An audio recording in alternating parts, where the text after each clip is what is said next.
द्विघात समीकरण के अनुप्रयोग। हमारे जीवन में अनेक ऐसी परिस्थितियां होती हैं जिन पर आधारित कथनों को हम वर्ग समीकरण के रूप में लिखकर उनका समाधान ढूंढते हैं। अब हम ऐसी ही कुछ परिस्थितियों के लिए कथनों को वर्ग समीकरण के रूप में लिखकर उनको हल करेंगे। उदाहरण 4। यदि एक संख्या और उसके व्युत्क्रम का योग 2 1/30 है तो संख्याएं ज्ञात कीजिए। हल। माना कि वह संख्या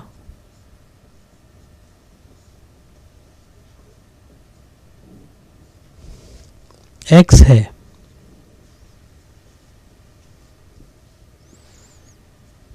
तब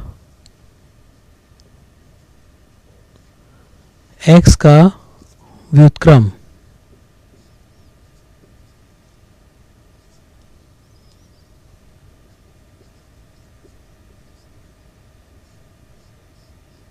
व्युत्क्रम 1/x होगा।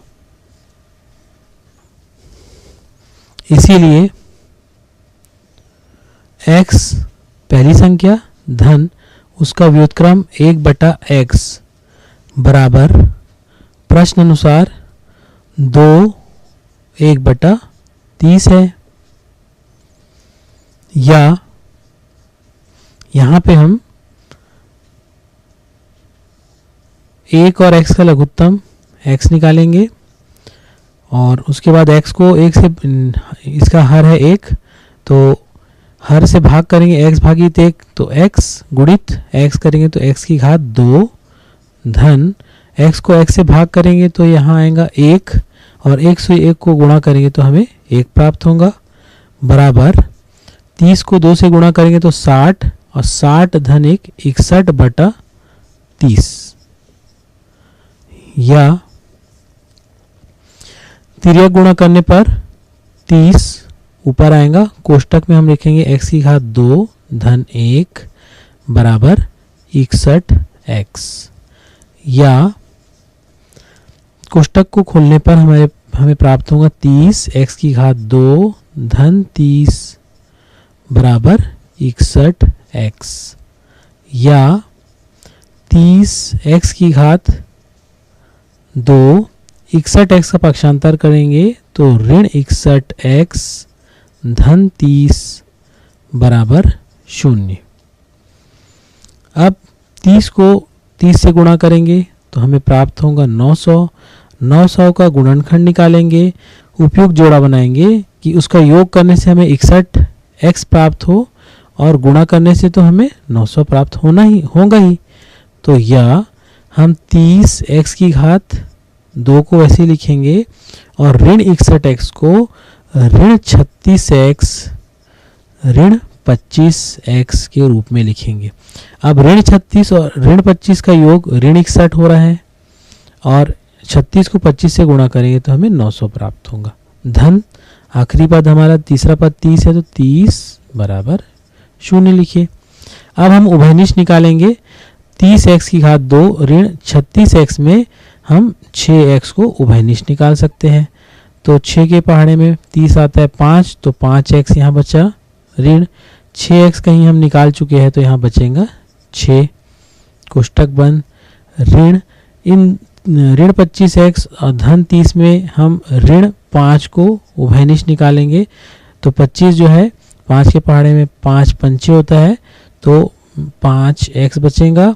और क्योंकि हमने ऋण का भी ऋण चिन्ह भी उभयनिष्ठ निकाले हैं और हम जानते हैं कि धन जो होता है वो ऋण गुणित ऋण होता है तो हम क्योंकि ऋण निकाल चुके हैं तो यहाँ बचेगा ऋण और 5 के पहाड़े में 30 होता है 5 गुणा 6 तो यहाँ 6 हो गया। कोष्टक बंद बराबर 0। या अब 2 पद में हम उभयनिष्ठ निकालेंगे 5x ऋण 6 और दूसरे कोष्टक में हम लिखेंगे 6x ऋण 5 बराबर 0।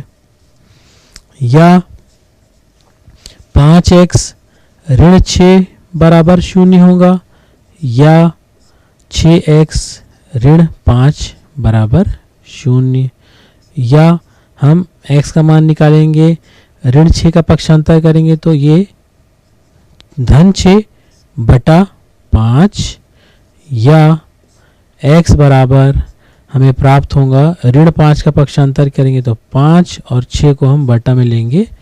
तो इस तरह से हमने देखा। अतः वे संख्याएं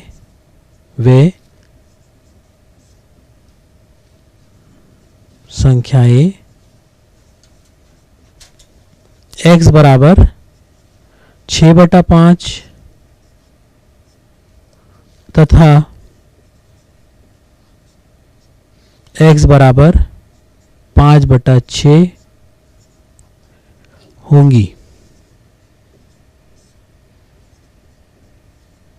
इस तरह से हमने संख्याएं जो निकाली है वो 6 बटा 5 तथा x बराबर 5 बटा 6 दो संख्या हमने प्राप्त की। यह इस उदाहरण का हल होगा।